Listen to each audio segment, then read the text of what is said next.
Olá, estamos no curso Momento para o Contrato. Meu nome é José Roberto de Abreu. Desta feita vamos tratar do dirigismo contratual. Muito bom! Passamos aí por diversos módulos, estudamos bastante aí o Instituto do Contrato e agora vamos então entrar no dirigismo contratual. O que é o dirigismo contratual? É a intervenção do Estado em cima sobre a autonomia da vontade.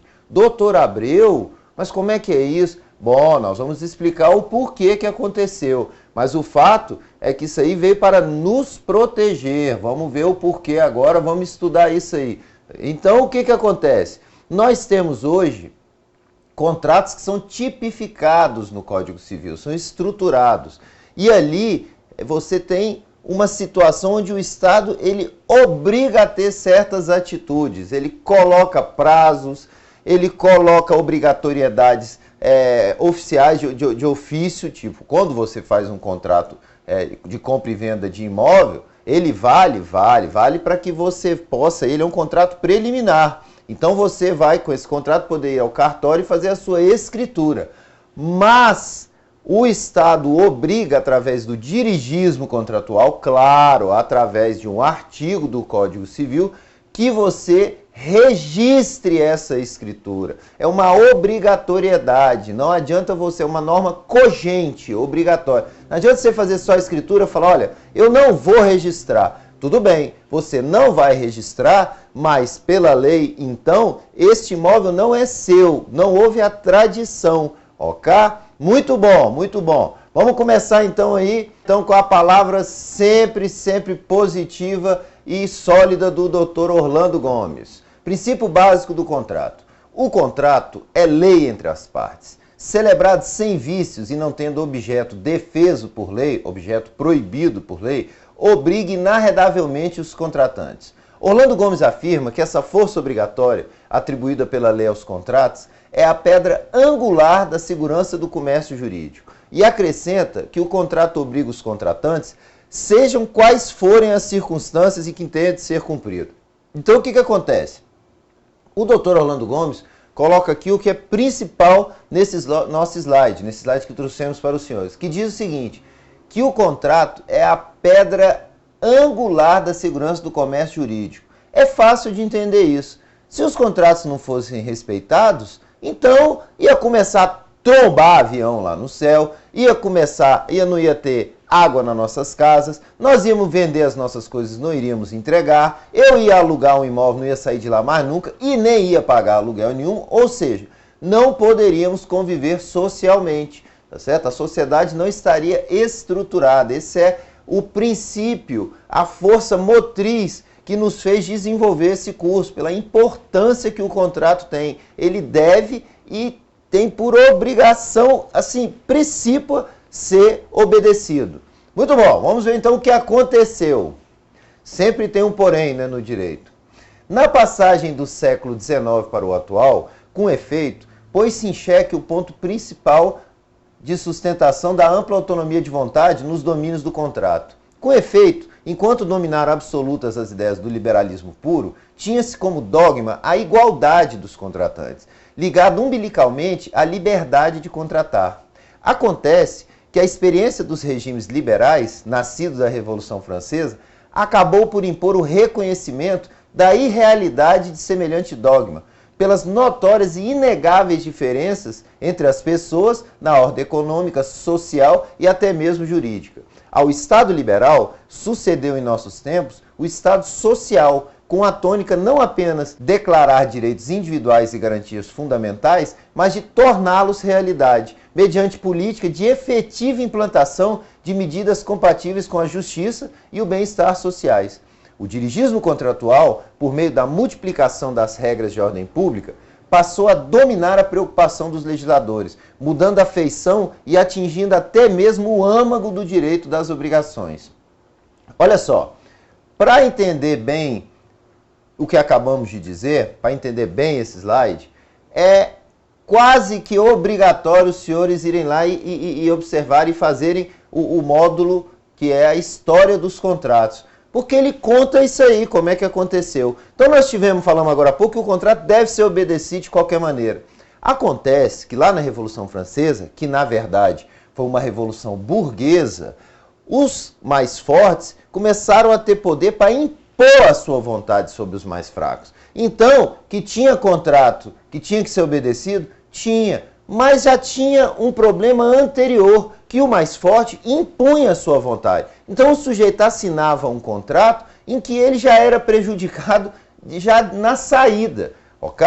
Então o que acontece? Os legisladores começaram a perceber que eles tinham que cercar, que eles tinham que limitar essa autonomia. Meu Deus, isso é uma coisa complicada. É, com certeza, por isso que nós estamos aqui estudando. Mas é complicada e necessária. E por isso, então, cada dia mais, o dirigismo contratual vai tomando a questão da autonomia da vontade. Nós vamos ver, ao final desse módulo, que a coisa tem que ser equilibrada, tá certo? Porque senão ocorre um problema muito sério quanto à questão da criatividade humana, a questão da vontade de empreender. Você amarra de tal forma a atitude das pessoas, a possibilidade de agir das pessoas, que elas realmente não podem mais empreender, tá certo? E isso aí é muito grave porque afeta negativamente a economia. Muito bom, vamos continuar então. Causas do dirigismo. José Rán observa com propriedade que o desenvolvimento do dirigismo contratual é devido a causas políticas profundas, entre as quais se alinha a primazia do social sobre o individual, acumulação de capitais e concentração de empresas, desigualdade de poder entre os contratantes, necessidade de proteger o indivíduo contra a tirania dos grupos, das companhias, das sociedades. Então o que acontece? O dirigismo, por esses motivos aí, se fez necessário, porque, como acabei de dizer, os mais fortes estavam obrigando praticamente os mais fracos a assumirem posições, a assinarem contratos que, na verdade, não lhes eram interessantes. Muito bom. Esses mesmos fatores reduziram sensivelmente a influência dos princípios clássicos da autonomia da vontade e da obrigatoriedade das convenções. É um erro supor-se, por isso mesmo, que a interferência estatal é que passou a comandar o ajuste, antes livremente convencionado. No período individualista, excluídas as exceções a que nos referimos, o mais forte impunha suas condições, reduzindo ao mínimo a liberdade volitiva do outro contratante. Assim, no período da socialização, o Estado apenas substituiu, na direção do contrato, o mais bem situado social e economicamente. Então, o que aconteceu? O Estado coibiu aquela coisa lá, realmente, do mais forte impor sua vontade sobre o mais fraco. Ao invés de prevalecer as imposições desse, passaram a vigorar normas de iniciativa do poder público. Muito bom, é isso aí, o poder público assumiu, então, essa condição aí de poder falar, opa, isso aqui você não vai poder fazer, isso aqui você está impondo a sua vontade, tá certo? Por quê? Porque você é mais forte, porque você é mais poderoso, porque você é mais capitalizado, tá certo? E o outro fica lá, ah, mas você assinou o contrato. É claro que assinou, você foi quase que obrigado a assinar. Então o Estado adentrou na questão da autonomia da vontade, coibindo, proibindo, limitando então essa capacidade de imposição do mais forte sobre o mais fraco. Vamos lá. É proibido alterar cláusulas contratuais. Orlando Gomes diz que as cláusulas contratuais não podem ser alteradas judicialmente, qualquer que seja a razão invocada por uma das partes. Se ocorrem motivos que justificam a intervenção judicial em lei permitida, há de realizar-se para decretação da nulidade ou da resolução do contrato, nunca para a modificação do seu conteúdo. Então o que acontece? O contrato vai ser resolvido, vai ser nulo, tá certo? Mas mudar conteúdo de contrato, segundo o Dr. Orlando Gomes, nem pensar, é absolutamente proibido. Excepcional. Henri de Peixe faz a afirmação que coaduna com a do nosso renomado baiano, Dr. Orlando Gomes. Observe-se que, de qualquer forma, a força obrigatória não prevaleceu. Pela nulidade ou resolução do pacto, a lei que ele fazia entre as partes foi revogada. Então tá muito claro, tá certo? A força obrigatória não aconteceu, tá certo? Pela nulidade ou redução, a lei que fazia entre as partes foi revogada. Então você não pode mudar as cláusulas injustas, mas então você pode anular o contrato, o contrato pode ser considerado nulo. Muito bom. Dois grandes exemplos recentes de legislação de ordem pública em terreno contratual, por suas enormes repercussões práticas, encontram-se na Lei do Inquilinato, que é a 8.245 de 1991, e no Código de Defesa do Consumidor, que é a 8.078 de 1990.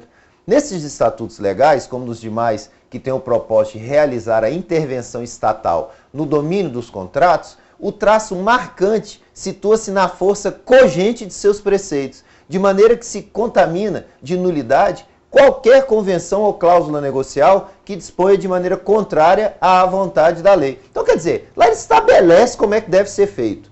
Doutor Abreu, mas e a questão da autonomia da vontade? Bom, vamos enfrentar o problema. O que nós vimos até agora é isso aí mesmo. Existia uma autonomia da vontade ilimitada até a Revolução Francesa. Depois da Revolução Francesa, que foi a Revolução Burguesa, os burgueses deram um jeito lá de amarrar a lei. Fizeram de um jeito lá, tá certo? Que o que valia era o que estava escrito, é o Pacta Sunt Servanda, é o que está contratado. Só que isso aí gerou uma quantidade enorme de injustiças. Os mais fortes obrigavam os mais fracos. Então o que aconteceu? O Estado teve que entrar, tá certo? Na autonomia privada, limitando-a. O que aconteceu foi isso. Então, nós temos aqui de maneira muito clara que o traço marcante da força cogente de seus prefeitos, de maneira que se contamina de nulidade qualquer convenção ou cláusula negocial que disponha de maneira contrária à vontade da lei. É isso aí. Chegou, colocou a lei lá, é assim, é para cumprir. Mas isso aqui eu não quero fazer assim. Veja bem, é lei cogente, vocês estão aprendendo agora. Cogente é uma lei obrigatória, não tem acordo. Se for contrário, vai ser ilegal, o contrato vai ser nulo. Então, o que nós estamos dizendo para os senhores, o que nós vamos estudar aqui, tá certo? Durante o nosso estudo do dirigismo contratual, é quais são essas limitações. O que interessa para nós aqui é sabermos quais são essas limitações. E me deu um trabalho danado estudar cada artigo de cada tipo de contrato que está no nosso Código Civil. E nós vamos fazer isso. O que vai ser feito nesse módulo é estudar todos os artigos do compra e venda, transporte, seguro, doação. Nós vamos estudar tudo. O quê? Nós vamos estudar essas limitações. Nós vamos ver como é que está sendo dirigido. Doutor Abreu, mas isso aí é horroroso, isso é muito ruim. Pelo contrário, não é muito ruim, é muito bom. Por quê? Porque desta forma, a coisa é mais justa. Não é uma imposição do Estado no sentido de destruir, de acabar com a autonomia da vontade. É uma imposição do Estado, uma limitação do Estado, no sentido de coibir injustiça. Esse é o ponto primordial do dirigismo contratual. Agora, nós temos aí as vozes dissonantes, que são os argumentos contra o dirigismo contratual. Vamos lá então. Vamos ver aqui quais são os argumentos contra o dirigismo contratual. Embora sem a amplitude que já lhe foi atribuída e atendendo às exigências de uma economia razoavelmente dirigida, a autonomia da vontade é indispensável ao progresso das nações e à própria realização do bem comum. Mazzeau e Mazzeau afirmam muito a propósito que o excesso de regulamentação é também perigoso. Suprime a iniciativa, a atração do risco. Toda personalidade desaparece. O homem fica reduzido ao estado de autômato no centro dos negócios jurídicos pré-fabricados. Olha só, esse é o problema. Então, se também você limitar demais, ocorrem esses efeitos que estão aqui. Você suprime a iniciativa, a atração do risco. O cidadão fala, bom, já que eu não posso fazer negócio, não posso ganhar, porque eu estou todo amarrado, também não vou fazer mais nada. E isso aí é péssimo para a economia. Tá certo? Tá aí, ó, o homem fica reduzido ao estado de autômato no centro de negócios jurídicos pré-fabricado. Quer dizer, o cara não fala, ele já sabe, já fica dentro das caixinhas. Isso aí é bom? É, mas com parcimônia, com parcimônia. Muito bom. Estamos aqui em argumentos contra o dirigismo contratual. A partir do momento em que toda atividade contratual seja irremediavelmente submetida a um tipo único e rígido de justiça legal, toda vida econômica, todo prêmio ao esforço, à capacidade, à habilidade, corre o risco de desaparecer. Essa é a palavra, de novo, do Dr. Orlando Gomes. Então, o que acontece? Nós não podemos fazer com que a atividade contratual esteja submetida a um tipo único, rígido de justiça legal, tá certo? Porque senão o prêmio ao esforço, à capacidade e à habilidade corre o risco de desaparecer. E se isso acontecer, nós não vamos ter mais celular, nós não vamos ter mais Instagram, nós não vamos ter mais Facebook, nós não vamos ter mais automóvel, nós não vamos ter mais avião, nós não vamos ter mais nada. Porque esse tipo de gente que faz esse tipo de coisa, que desenvolve esses fantásticos produtos, eles vão se quedar, eles vão ficar parados. Não vai haver mais um prêmio ao esforço, à capacidade, à habilidade. Tá certo? Então acho que está ficando bem claro aqui que nós temos que coibir a questão do mais forte impor sua vontade sobre o mais fraco. Legal, não há dúvidas quanto a isso. Mas, por outro lado, temos que tomar cuidado também para não virarmos todos aqui, ficarmos todos amarrados. E aí a pessoa fala, não, já que eu não posso ganhar, então também não vou fazer. E aí nós não vamos ter mais Disney World. Por quê? Porque eu não vou inventar o Mickey, tá certo? Porque eu não ganho dinheiro com o Mickey, não tem vantagem em ter o Mickey. Então não vamos ter mais nada, nós vamos virar uns autônomos, vamos ficar parados. O mundo vai definhar. Muito bom, acho que estou sendo bastante aqui enfático na defesa aqui da questão dos argumentos contra o dirigismo contratual. Vamos continuar então. Regulamentar o contrato à base de um tipo legal de justiça abstrata não chegará senão a uma só coisa, a estandardização da atividade humana. E, com a abolição de toda iniciativa individual, o desestímulo, a frustração dos esforços e a paralisia econômica. Tá aí, ó, o Dr. Orlando Gomes, tá certo? Cada vez que nós lemos os seus ensinamentos, cada frase que esse homem escreveu, é impressionante a capacidade que ele tem de enxergar e de colocar nos seus livros a situação. Então tá aí, o que acontece é que o que vai acontecer vai ser a estandardização da atividade humana. Acabei de dizer isso. Com a abolição de toda iniciativa individual, não tem mais Mickey. Por quê? Não tem mais Disney World. Por quê? Porque o cidadão não ganha nada com isso. E nós sabemos que nós somos assim. Nós somos competitivos por natureza. O ser humano quer fazer as coisas para poder ter uma vantagem. Ah, isso aí é horroroso, isso aí. Não é nada horroroso, isso é bom demais, tá certo? Se não tivesse lá o Eiffel, tá certo? Desenvolvida a sua torre, a gente nem ia para Paris, tá certo? A gente tinha que ir lá para tirar fotografia com a Torre Eiffel e teve que ter o Eiffel, que foi lá o que desenvolveu a torre e pagou por ela, tá certo? Então ele pôde fazer isso. Caso contrário, ele não ia ter colocado o dinheiro, ele já estava tudo resolvido, e então não haveria aquele belíssimo monumento, dentre outros, tá certo? Que existem dentro de tudo que eu falei, tá certo? O ser humano ia definhar. Muito bom. Vamos continuar então. Estamos aí nos argumentos contra o dirigismo contratual. No dirigismo contratual, é imperioso não ultrapassar o razoável, não indo além daquilo que de fato seja necessário para a tutela, a proteção do contratante mais fraco, de tal maneira que a regulamentação legal deve permanecer, em princípio, como excepcional, não deve ir além das estritas necessidades. Excelente, doutor Orlando, muito obrigado. Matou. Ela deve permanecer? Deve, em princípio, como excepcional, não indo além das estritas necessidades. Muito bom. Dessa forma, nós entendemos o que é o dirigismo contratual, ok? Falamos aqui, já tem algum tempinho sobre isso. E agora nós vamos partir, então, vamos botar a mão na massa. Nós vamos estudar cada um dos contratos tipificados, estruturados no Código Civil Brasileiro. E dessa forma nós vamos realmente aprender a contratar. Vocês vão ver o que vocês podem fazer e o que vocês não podem fazer. Nós vamos estruturar isso com as regras do Instituto, tá certo? Nós vamos estudar as obrigações do contratante, as obrigações do contratado, tá certo? Nós vamos esmiuçar realmente cada um dos contratos tipificados no Código Civil. Eu acho que dessa forma os senhores vão realmente ter firmeza, segurança e tranquilidade para fazer os seus contratos. Muito bom, aguardo vocês lá, muito obrigado pela audiência.